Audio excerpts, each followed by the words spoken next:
There's something quietly devastating about watching your country fall apart. Not with bullets, but with corruption. With the slow, silent decay of everything that once gave people hope. Each morning in South Africa, millions wake up to no electricity, no job prospects, and no real future. But at the heart of this collapse are leaders who've never faced consequences. I'm Grey BTC, welcome to my channel. Like and subscribe, it helps a lot with the algorithm. I talk about tech, finance, and travel, but today we're talking about something closer to home. In this video, I'll show you how South Africa, once one of Africa's strongest economies, is being gutted from within. We'll break down how a system meant to uplift people now suffocates them. This is the story of how corruption became the system, and what happens when the people trusted to fix the country are the very ones breaking it. The country we used to know.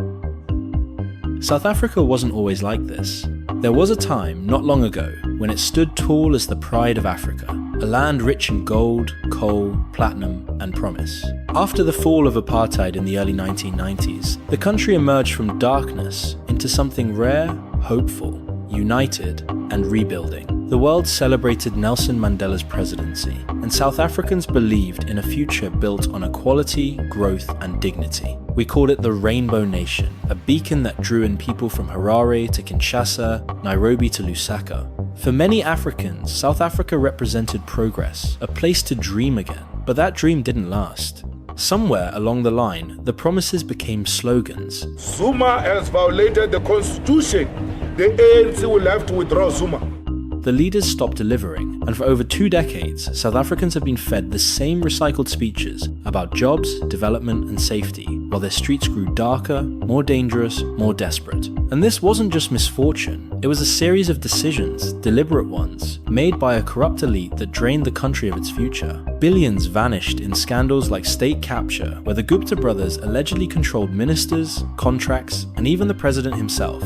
Under Jacob Zuma's rule, looting wasn't hidden, it was normalized. What was once Africa's strongest economy is now a country where water cuts are routine, power outages last hours, and university graduates sit hopeless, unemployed, unheard, and forgotten. Today, South Africa isn't the country we used to know. So what happened? How did a few corrupt hands at the top manage to unravel an entire nation? What went wrong? You don't have to look far to understand what went wrong in South Africa. The answer is simple: corruption. The very people trusted to protect this country, to serve, to lead, to build, became the ones who tore it down. South Africa's collapse wasn't caused by war or natural disaster, it was caused by greed. While ordinary South Africans stand in fuel queues, sit in the dark during blackouts, or search endlessly for work, the people in power fly across the world, giving speeches on climate change, global justice, and peace. They stand on stages and shake hands, while their own country burns behind them. Take Jacob Zuma. The former president wasn't just accused of corruption, he was at the center of state capture, one of the largest scandals in modern democratic history. Zuma allowed 3 foreign businessmen, the Gupta brothers, to effectively buy the state. They handpicked ministers. They secured billion-rand contracts. They ran national companies. They even drafted government policies. Imagine this: your entire country, sold to a family of billionaires while children go to schools with no books, while hospitals run out of medicine, while neighborhoods go months without clean water. According to the Zondo Commission, over 870 billion rand was misused, stolen, or misallocated during Zuma's presidency. That's 870 billion rand that could have gone to housing, jobs, infrastructure, life. How do you steal that much when millions have nothing? Corruption in South Africa isn't a hidden problem, it's a daily reality. And the tragedy is, it didn't have to be this way. A country without jobs. Corruption doesn't end at stolen money, it creates broken systems. And one of the most devastating results is the loss of jobs. Today, South Africa has one of the highest unemployment rates in the world. Over 32% of the population is jobless. That's more than 7 million people without work. Among the youth, the situation is even worse. Young, educated, hungry minds, blocked by a government that doesn't care. Because when the leaders are corrupt, they don't build opportunities. They buy loyalty.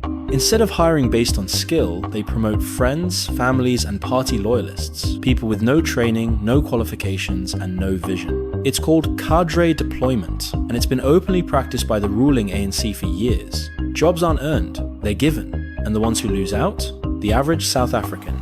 Look at the Department of Public Works. millions of rand went missing under the watch of Minister Thulas Nxesi, yet no major accountability followed. Look at the Digital Vibes scandal. Nearly 150 million rand was paid to a company linked to close allies of former Health Minister Zweli Mkhize under the guise of COVID-19 communication. Money meant to save lives. Stolen. And when the public found out, he resigned quietly. Every stolen rand is a stolen future. South Africa is broken, not because of natural disaster, not because of war, but because of bad policy and leaders who think they're above the law. We live in a country where even the president was found with stacks of foreign cash stuffed in a sofa. Yes, President Cyril Ramaphosa, the so-called clean leader, was at the center of the Fala scandal, where over 75 million rand worth of US dollars was stolen from his game farm. And while prosecutors claim there's not enough evidence to press charges, you have to ask yourself, if it was clean money, why hide it in a couch? Why didn't he report the crime immediately? These are not the actions of a transparent leader. These are the moves of someone protecting secrets. But it didn't start with Ramaphosa. It started with a political culture that rewards silence and punishes truth. If the people's voices continue to be ignored, if their pain is treated like background noise, this system will collapse completely. Eskom is already falling apart. There's no reliable electricity and no clear plan to fix it. The job crisis is out of control. More young people are turning to crime, not because they're evil, but because they've lost all faith in the system. And as long as the powerful are allowed to rob the country with no consequences, South Africa will continue to fall.